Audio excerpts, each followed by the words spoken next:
El doctor Bernardo Klicksberg es padre de la gerencia social, gran maestro de la Universidad de Buenos Aires y autoridad internacional en pobreza.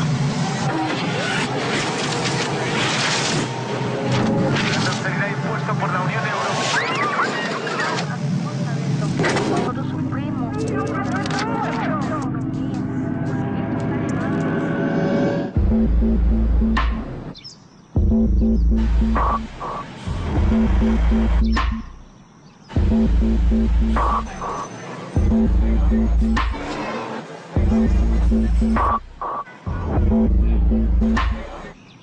¿Sabía usted que la gente cuando fuma, cuando ingiere alimentos no saludables, está autocondenándose a una vida más corta y a enfermedad? Dos de las principales causas de muerte y de enfermedad en el mundo son el cigarrillo y la obesidad. Desgraciadamente, el cigarrillo y la obesidad se llevan a muchísima gente mucho antes de lo que podrían disfrutar de la vida. El cigarrillo es el causante de 40 enfermedades mortales en el mundo. Y la obesidad va aparejada junto con la diabetes, con enfermedades circulatorias y tiene un peso cada vez mayor. La llaman las nuevas epidemias del siglo XXI. ¿Y por qué la gente fuma sabiendo lo que le puede suceder al fumar? Porque se lo han vendido.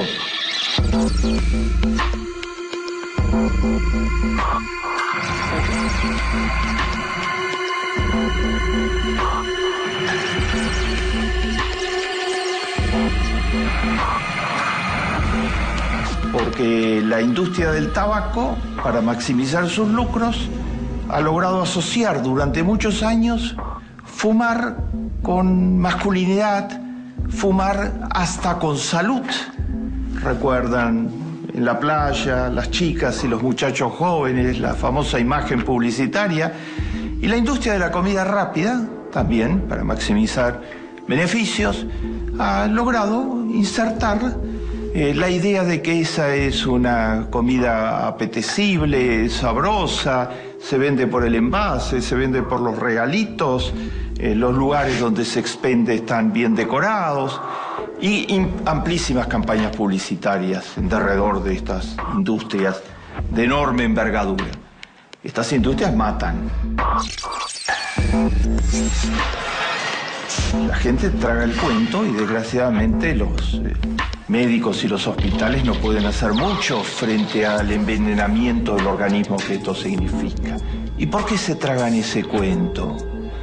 Esto es un tema cultural, no es un tema económico o social solamente o médico solamente. La cultura, dice la UNESCO, es la manera de vivir juntos. Con eso quiere decir que la cultura es cómo percibimos la realidad, cómo percibimos las cosas que están sucediendo y cómo percibimos sus explicaciones y cómo nos imaginamos que son los líderes y cómo nos imaginamos a los que toman decisiones, a los que influyen, qué imagen tenemos de las personas, cómo en función de eso votamos en definitiva en un sistema democrático.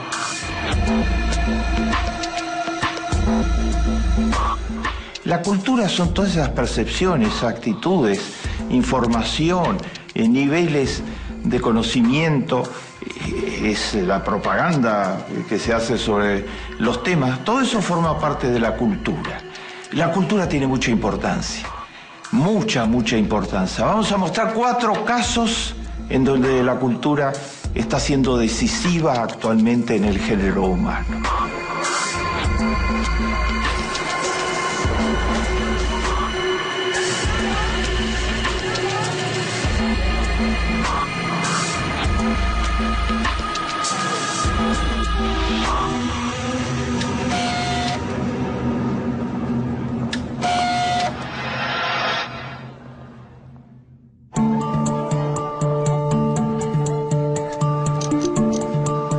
El primer caso, la crisis económica mundial actual. Estamos en una situación muy difícil en el planeta, particularmente los jóvenes. Se multiplican todos los días, terminan de subir nuevamente las tasas de desocupación en Inglaterra, en Francia, hasta en Alemania, que se suponía que estaba en mejor situación económica, y son aceleradísimas en los Estados Unidos, en Grecia, en Irlanda, en Portugal. Estamos hablando de 2 a 5 jóvenes en cada uno de esos países que no tienen trabajo ni ninguna posibilidad a corto plazo de tener trabajo. Y mucha otra gente afectada de todos los modos posibles.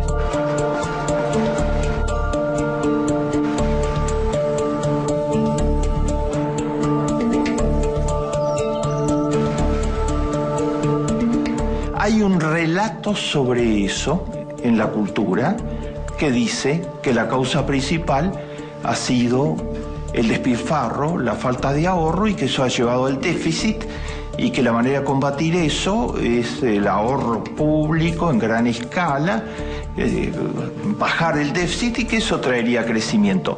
Ese relato se le aplicó al pueblo que más fuerte está pagando en este momento los costos del neoliberalismo dogmático, al pueblo griego.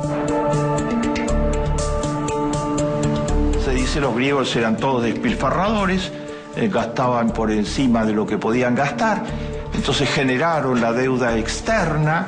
Esa deuda externa, a su vez, en la atmósfera de gasto, déficit público, la combinación de ambos es lo que hay que combatir, y el pueblo griego se las tiene que aguantar y bajar sus niveles de vida a niveles casi infrahumanos para que eso pueda hacer cambiar la situación.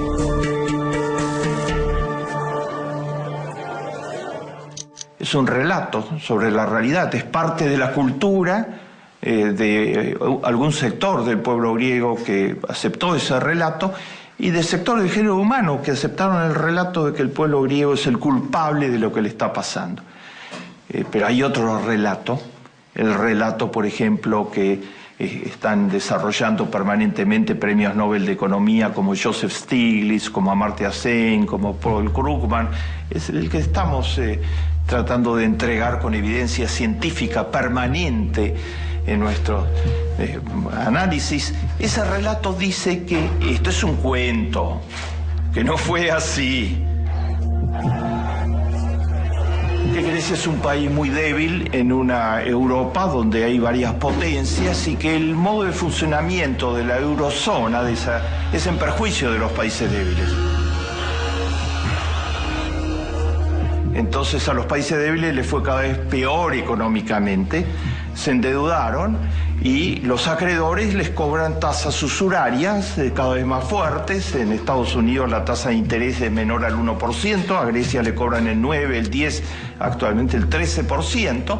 Ningún país del mundo podría soportar una deuda externa de esa magnitud con esas tasas de interés, y que lo que se le está recetando lo va a terminar de hundir, y los últimos años estuvo hundiendo la economía. Grecia cayó un 11% desde que está aplicando la receta de la austeridad extrema y de desarmar el Estado y de bajar el nivel de vida de la población, destruyendo el mercado interno y los consumidores.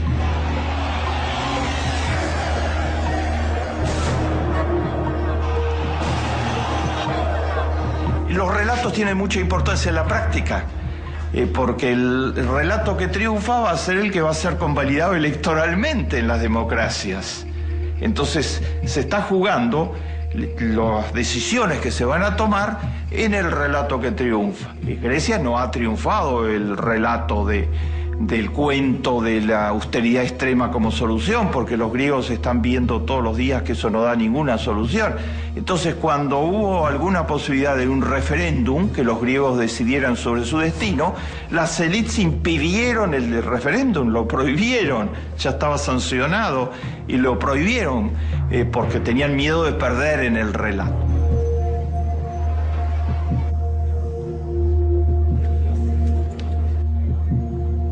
Esta pelea se da en la cultura permanentemente, la pelea entre relatos.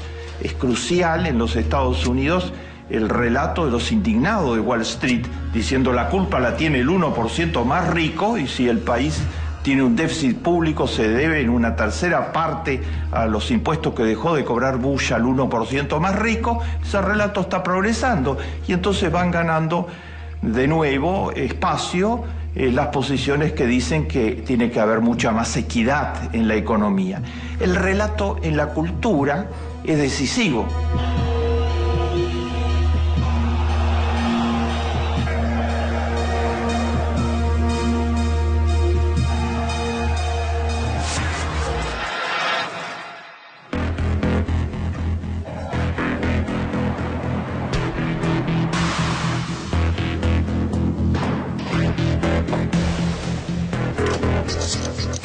Mi segundo ejemplo, el relato en la cultura respecto a la corrupción.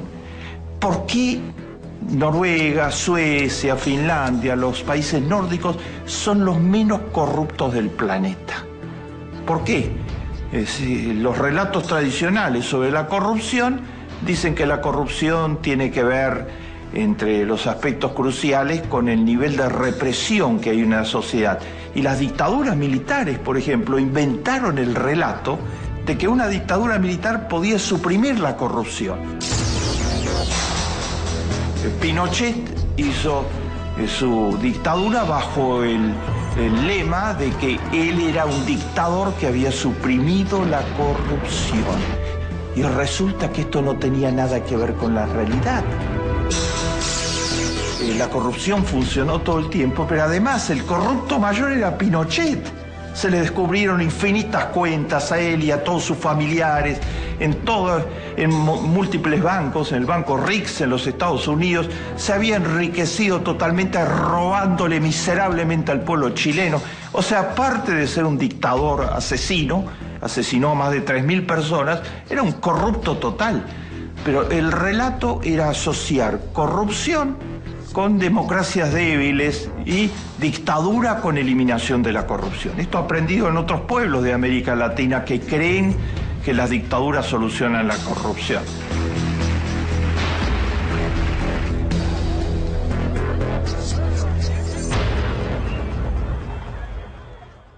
Los países nórdicos no tienen corrupción, no tienen dictadura, son gobiernos absolutamente de las democracias más activas que existen en el planeta. Ni siquiera tienen policía, la policía es muy reducida porque no tienen delitos.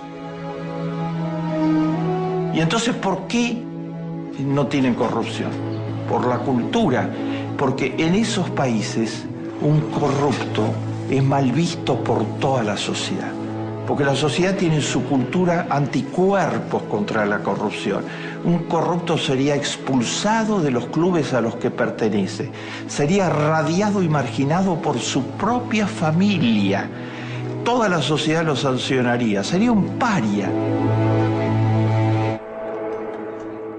En la Argentina de los 90, como se corrompía desde el poder, en la Argentina de Menem, los corruptos se transformaron casi en un sector aplaudido por una parte de la sociedad. Se enriquecían en poco tiempo, lo hacían hábilmente, guardando las apariencias, y eso era ser un vivo, no un corrupto, sino ser un vivo. En Noruega, en Suecia, en Dinamarca o en Finlandia, alguien que hace las cosas que hicieron en la Argentina en los 90, ministros, altos dignatarios, según todas las acusaciones que hay en los tribunales, el presidente de aquel entonces, etcétera, serían expulsados de la sociedad.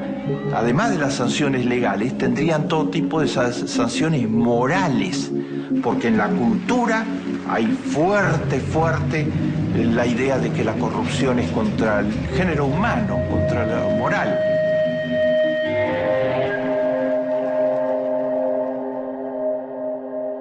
Les he mostrado cómo lo que pasa en la cultura respecto a la comprensión de cuáles son las causas de la crisis económica va a llevar a recetas que van a agudizar la crisis económica, como la que le están aplicando a Grecia o como la que el Tea Party le quiere aplicar a los Estados Unidos, o va a llevar a soluciones económicas que van a permitir mejorar la situación de la gente, como lo que ha sucedido en los países nórdicos o lo que viene sucediendo en América del Sur. Les he mostrado en segundo lugar otro caso distinto, cómo la corrupción se puede asociar con poderes fuertes que eliminen la corrupción, y no, realmente las dictaduras todas han sido corruptas, porque concentrar todo el poder en un grupo que no fue elegido por nadie, además, es crear todas las condiciones para que la corrupción florezca. O la corrupción puede ser combatida desde la ley, hay que combatirla siempre desde la ley, pero desde la educación, desde la cultura, creando anticuerpos.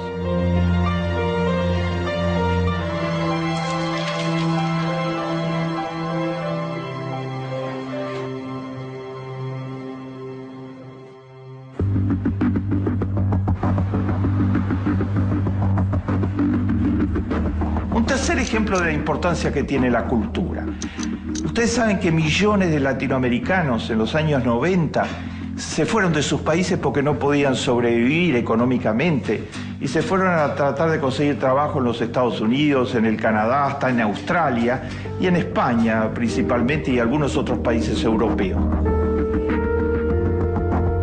Se fueron, trabajan allá, lo hacen en condiciones muy difíciles, ahora la crisis las ha puesto mucho más difíciles todavía, y no realmente trabajan, está medido, trabajan en 2 o 3 trabajos, en los peores trabajos, donde nadie quiere trabajar. Allí están los ecuatorianos, los dominicanos, los guatemaltecos, los salvadoreños, los hondureños, trabajando en las cocinas de los restaurantes en los Estados Unidos, en las obras de construcción, como albañiles, limpiando las oficinas.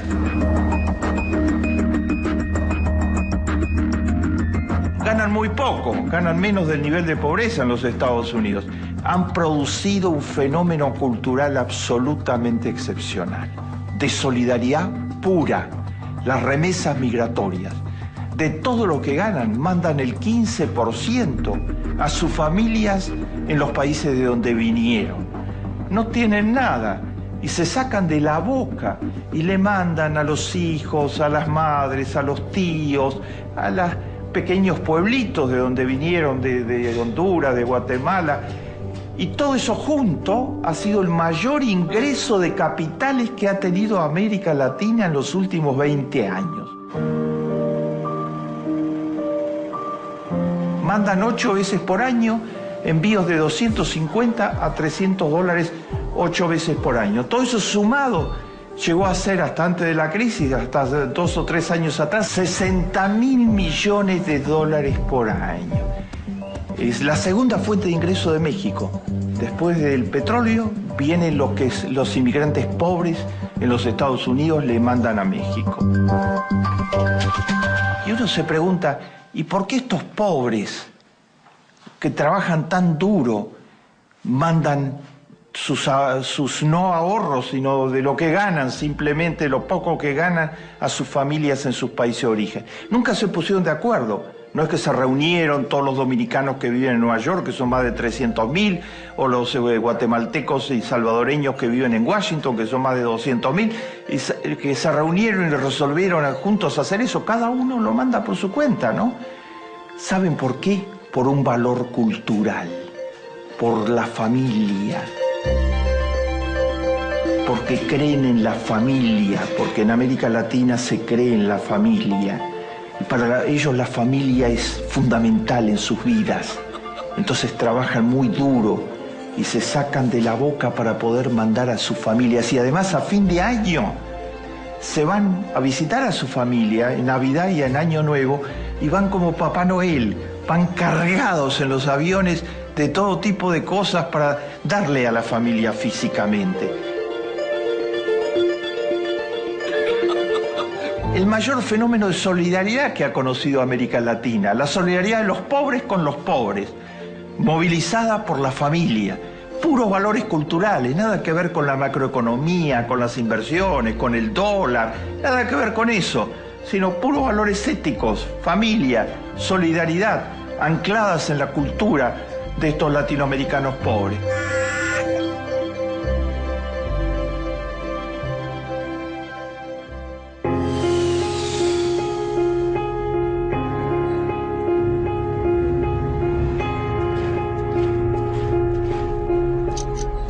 Mi último ejemplo. América Latina padeció algunas de las dictaduras más aberrantes en los últimos años de la historia, ¿no? Esta dictadura chilena que asesinó a 3.000 chilenos empezando por algunos de los ídolos mayores de la cultura chilena, esta dictadura brasilera, esta dictadura uruguaya, que asesinaban impunemente, protegiendo al 1% más rico de la población, a las élites de las élites, y esta dictadura argentina. Lo que sucedió en la Argentina no tiene otro nombre, no se puede parangonar solamente al genocidio de los nazis. Y fueron los nazis, porque en definitiva la ideología de los altos mandos argentinos surgió de las doctrinas nazis. Asesinaron a 30.000 chicos y muchachas jóvenes, en su inmensa mayoría, haciendo además distingos raciales. Hubo 2.000 judíos, por ejemplo, asesinados. El ser judío ya era candidato directo al asesinado, porque en la mentalidad nazi eso funcionaba así. Se construyó un relato sobre eso, un relato que lo legitimaba, que una parte de la población, cada vez que le hablaban de los asesinatos, que muy pocos medios argentinos informaron en la marcha misma de la situación, cada vez que se hablaba de los desaparecidos, decían, sí, los desaparecieron por algo será. El relato que sugería que había una culpabilidad, y fuere cual fuere la culpabilidad. ¿En qué tribunales juzgaron a los 30.000 asesinados? ¿Quién le dio el derecho a alguien a decidir sobre la vida y la muerte del otro y a apoderarse de los bebés y a robar? Todas las atrocidades, todas juntas. Nadie describió mejor que Ernesto Sábato, cuando presidió la comisión de Nunca Más del informe sobre las atrocidades de la dictadura, y cuando le preguntaban, Ernesto Sábato decía, ¿qué sintió siendo el presidente de esa comisión y siendo amenazado de muerte casi todos los días que fue presidente de esa comisión? Sentí que cada vez que escuchaba los testimonios de los familiares de los desaparecidos, yo entraba en el infierno, porque eso fue el infierno lo que creó la dictadura militar. El relato justificativo del infierno, cómo se pudo desarrollar el Mundial de Fútbol en la Argentina teniendo al lado los gritos de tortura y de asesinato y una parte de la población ser absolutamente indiferente, porque se tragaba el relato.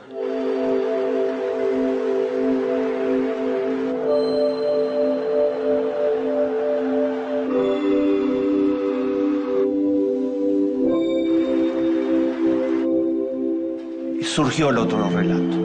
En la cultura argentina, con toda fuerza, lo mismo que en la brasilera, que en la chilena, que en la uruguaya, surgió el otro relato. Hay que cultivar la cultura. La cultura no llueve, tiene que haber políticas culturales. No es casual que las dictaduras y que los sistemas en donde gobierna el 1% marginan a la cultura. No invierten ni en cine de jóvenes, ni en televisión educativa, ni en teatro, ni en literatura. Reducen las cifras de la inversión cultural al mínimo. En los 4 países que mencionó, hoy la cultura tiene un presupuesto real, importante. Está floreciendo el cine independiente, está floreciendo espacios educativos. El canal Educar a la cabeza de ellos es un ejemplo, es una referencia mundial. Actualmente está floreciendo el teatro, la literatura, hay apoyo a la cultura. A una democracia real le importa la cultura, y la cultura es el gran motor de una democracia real. La cultura es fundamental y hay una lucha para relegar la cultura o para vender versiones al interior de la cultura que favorezcan a los mayores intereses. Las políticas de los 90 cambiaron en todos los países que mencioné, pero los cambios en la cultura son mucho más lentos. Hay que dar la pelea en el campo de la cultura. Hay una pelea entre los relatos. Está el relato del 1% y está el relato de las mayorías populares. Las mayorías populares tienen la verdad en la historia, porque son los que sufren la historia.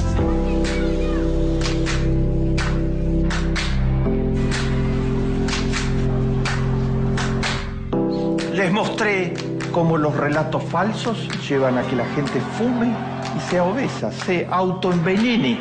Les mostré cómo los relatos falsos están tratando de legitimar las recetas neoliberales ortodoxas.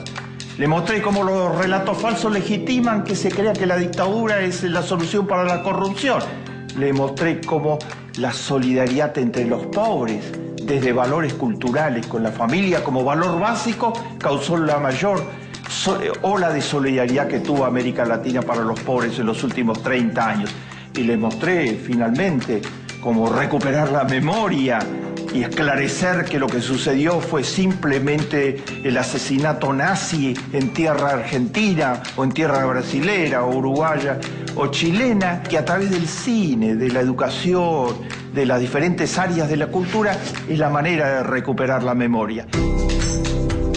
La pelea por los relatos, la pelea por la cultura, continúa todos los días. Más vale encender una vela que maldecir a la oscuridad.